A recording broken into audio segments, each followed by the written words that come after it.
There is a list. You have seen it, if you have ever gone looking. It is the same list every time. Collins, Gibson, Mullins, Bunch, Goins. 6 or 7 names, repeated in every book, every documentary, every video, for 70 years. And if one of those names is yours, you already know what people say about your family. But if your name is not on it, if you grew up hearing that your people came from the mountains, that your grandmother would not talk about her mother, that somebody in the family was always described as dark-complected, and nobody ever explained why, then you have probably been told that your story does not count, that you are imagining it, that the list is the list, and your name is not on it. I want to tell you something about that list. It was never complete, and I want to show you exactly how it got made, because once you see it, you cannot unsee it. The word itself first shows up in print in the 1800s, in newspapers, and it was not a compliment. It was a label outsiders put on a community, the way outsiders always do. Then, at the end of that century, a journalist went up into Hancock County, Tennessee, and wrote the story that fixed the whole thing in place. The mysterious dark-skinned people of the Ridge, the lost colony theory, the romance of it. It sold papers. It got reprinted. And it established, permanently, which families the story was about. Then, in the middle of the 20th century, a small number of researchers went back to the same ridge, not to 12 counties, to one ridge in one county, and the hollows immediately around it. They wrote down the surnames of the families still living there, the families who were still visibly a community, still clustered together, still known to their neighbors by a name. Those surnames became the list. Everyone who came afterwards copied it. Every book, every article, every documentary, and now every video works from the same handful of names, because the second writer copied the first, and the third copied the second, and by the time anyone thought to check, the list had been repeated so many times that it looked like a finding instead of a sample. But it was a sample, a very small one, taken in one place, at one moment, 70 or 80 years after the community had already been scattering for a century. Think about what that means. If your family left the ridge in 1840 and moved 2 counties over, you are not on the list. If your family crossed over into being counted as white in 1860, a generation before anybody came asking, you are not on the list. If your family lived the identical history in Lee County or Wise County, or over the Kentucky line instead of on that particular ridge, you are not on the list. Not because the evidence is missing, because nobody knocked on your door. The names on that list are the names of the families who were written about first, not the families who were most numerous, not the families with the deepest roots in the record. The families a handful of writers happened to meet, in a handful of hollows, in a few decades of the 20th century. And every family who lived the same history, in the same mountains, under the same laws, but who did not happen to be standing there when the researcher arrived, got left out. For good. Today we are going to talk about 15 of them. These are Appalachian surnames that appear in the same court records, the same tax lists, the same census columns, and the same church registers as the famous ones. Families who were counted as free people of color when that was a dangerous thing to be counted as. Families who moved into the same ridges at the same time, for the same reasons, and who, for no reason except which door a researcher happened to knock on, never made the list. Before we start, I want to be honest with you about what this video is and what it is not. I am not going to tell you that a surname proves anything. It does not. A name is a thread, not a pedigree. Thousands of unrelated families carry every one of these names, and most people who carry them have no connection to any of this at all. Anyone who tells you your last name proves your ancestry is selling you something. What I am going to tell you is where these names show up in the paperwork, and why that paperwork exists, and how you can go and look at it yourself. Because the real evidence was never a bump on your skull or a shovel-shaped tooth. It was always in the records, and the records are free. So, let us talk about who these people actually were. Beginning in the 1600s, in the Tidewater counties of Virginia, there were people who were neither enslaved nor considered white. Some were the children of European servants and African servants, born before the colony had finished deciding that such children should be enslaved for life. Some descended from Africans who arrived before slavery was fully codified and who worked out their terms and walked free. Some were native people whose communities had been shattered and who married into these families. By the 1700s, there were thousands of them, and the law had a phrase for them: free persons of color. They could own land, they could sign contracts, they could go to court. And every single decade, the colony took a little more of it away. So they moved. They moved west and then southwest, along the rivers and then up into the mountains, into the parts of Virginia and Tennessee and Kentucky and the Carolinas, where the land was steep and the county seat was far away and nobody was checking. They settled the ridges, they intermarried, they farmed ground nobody else wanted. And then, in 1834, Tennessee rewrote its constitution and took the vote away from free men of color. North Carolina did the same thing the following year. Virginia had been tightening for decades. Understand what that actually meant on the ground. These were men who had voted in the last election, who had testified in court, whose word had counted. And in a single legislative session, without moving, without doing anything, they became a different category of person. Their sons could not vote. Their testimony against a white neighbor became worthless, which meant that in a land dispute, they could simply be taken from. That is not a symbolic loss. That is your farm. Some of them fought it in court, and a few of them won. Some moved further into the mountains, further from the county seat, further from anyone who cared what column they were in, and a great many did the only other thing available. They stopped explaining. They told their children they were Portuguese, or Black Dutch, or Cherokee, or they told them nothing at all and let the silence do the work. And here is the part that is hard to hear. With C, it usually worked. Within 2 or 3 generations, in a mountain county, where everybody was poor and nobody was checking, a family could simply become white in the paperwork. That was the point. It was not shame, it was strategy. It was how you kept the land and kept your children out of reach of a law that was steadily getting worse. The cost was the story. You cannot pass a secret down deliberately and also pass down the reason for it. So the reason went first, and then the details, and eventually all that was left was an old woman who changed the subject.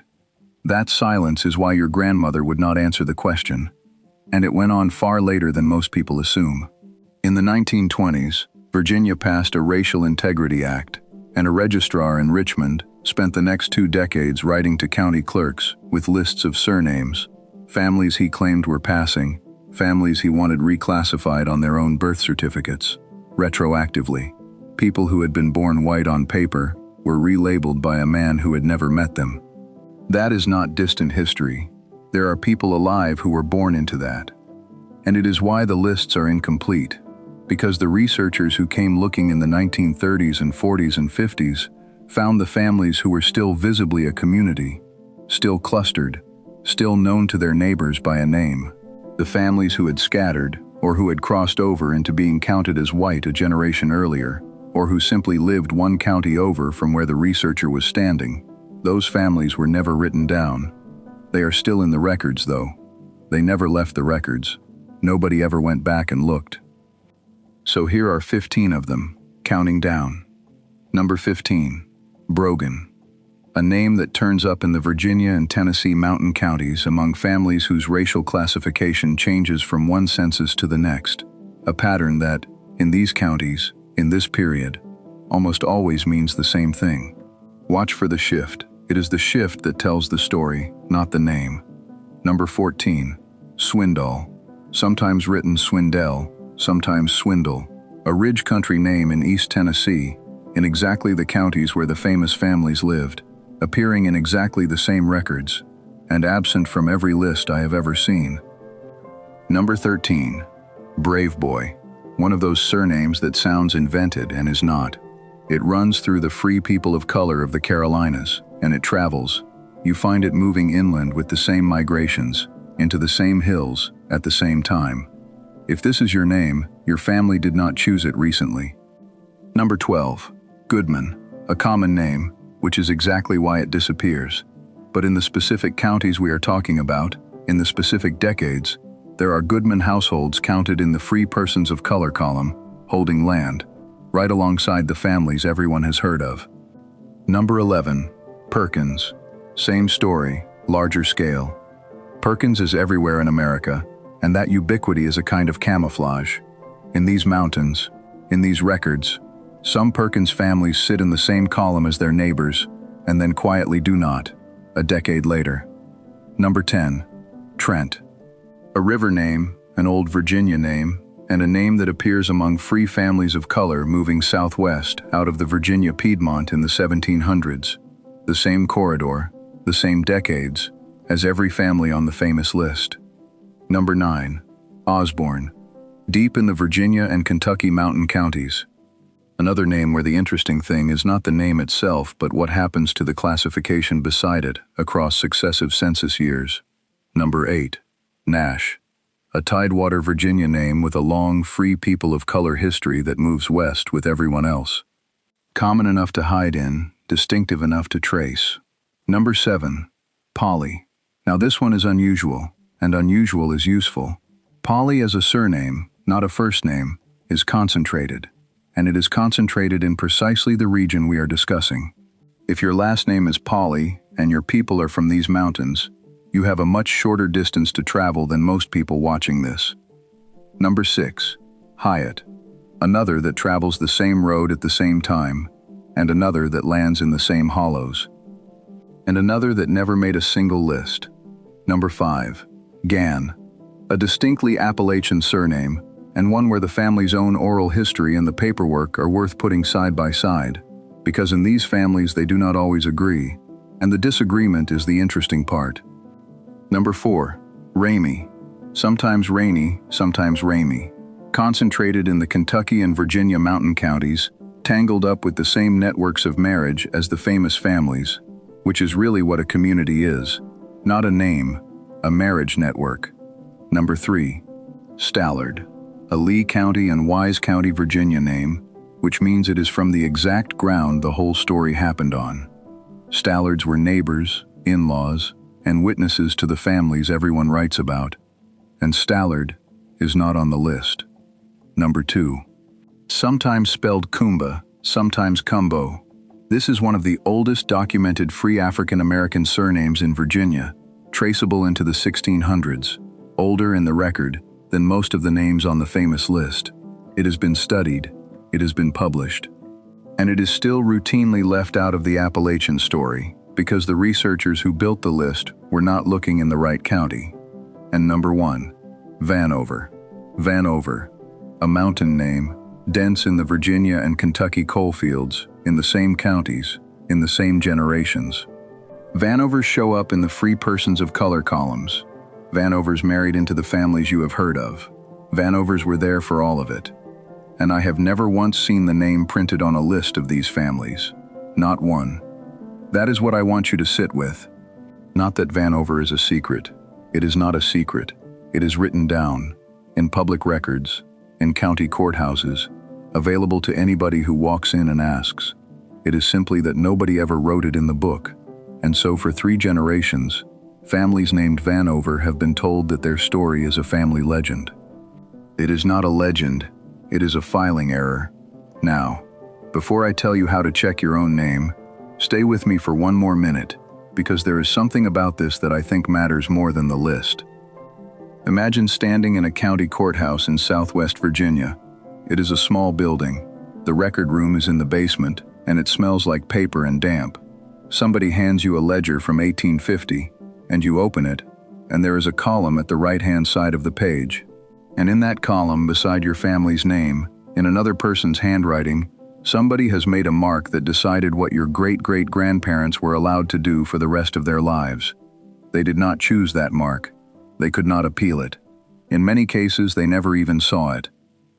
And it is still there. That is the strange, heavy thing about this kind of research. The decision that shaped your family is not lost. It is sitting in a basement, in a book, 90 miles from where you grew up, and you can go and put your finger on it. So here is how you look. Start with the census, because it is free and it is indexed. 1940, then 1930, and keep walking backwards, decade by decade, in the same county. You are not looking for a dramatic revelation. You are looking for one thing: a change in the race column while the household stays the same. Same names, same ages, same farm, different letter. That change is the whole story, and it happens more often than anyone tells you. Second, when the census runs out at 1850, switch to the county records. Deeds, wills, and especially court order books. Free people of color had to register, and those registers survive. So do the free Negro registers that some Virginia counties kept, which describe people by name, age, height, and complexion, because the law required them to carry papers proving they were free. Third, look at the marriage bonds. A community is a marriage network. If your family married repeatedly into the families on the famous list, and in these counties they did, then you are looking at the same community, whatever the book says. And fourth, if you want the scholarship, Paul Heineg's research on free African Americans in Virginia and North Carolina is available online, for free, family by family. It is the closest thing there is to a real list, and the 2012 study in the Journal of Genealogy by Estes, Goins, Ferguson, and Crane is the serious genetic work on these families, and it is worth reading precisely because it is careful about what DNA can and cannot tell you. Which brings me to the last thing, and the most important. A surname is not proof.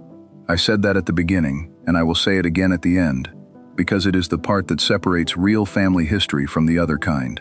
Your name being on this list does not mean you descend from these families. Plenty of Vanovers and Stallards and Cumbos have no connection at all. What it means is that you have somewhere to look, and that is rarer than people realize. Most Americans, when they hit the wall, hit nothing. No records, no county, no thread. The families in this story left an unusually deep paper trail, not because anyone wanted to preserve their history, but because the law was obsessive about writing down exactly who they were and what they were not allowed to do. The bureaucracy that tried to erase them is the reason we can find them. So if your grandmother would not answer the question, if your family has always said there was something further back that nobody discussed, if you have looked at the famous list and not found your name and quietly concluded that you must be wrong, you may not be wrong. You may just be from a family nobody got round to writing about. The list was never complete. It was only ever a beginning. Tell me your surname in the comments and where your people are from, and I will point you to the record to start with.